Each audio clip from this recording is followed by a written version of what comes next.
manikang basahan. Baw.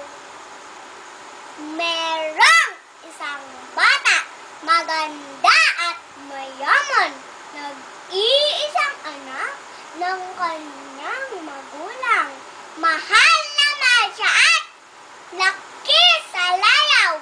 Ano mang gusto niya'y tiyak ibibigay. Lumaki ang batang upod na ng sungit.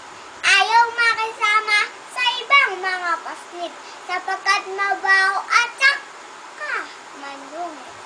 Itataboy etot sa aso'y patutugis. Isang araw, merong batang lumapit sa kanya'y humingi ng pagkain bit-bit. Di na nga nagbigay, siya pa ang nagalit. Binato sa ulo, umiyak ang paslit. Ang kanyang ginawa ay hindi nagustuhan ng kanyang magulang sa kanya'y nagmahal.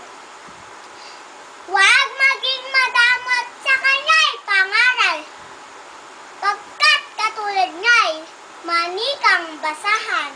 Ang bata'y nagsisi sa kanyang sinapit, humingi ng tawad sa Diyos sa langit.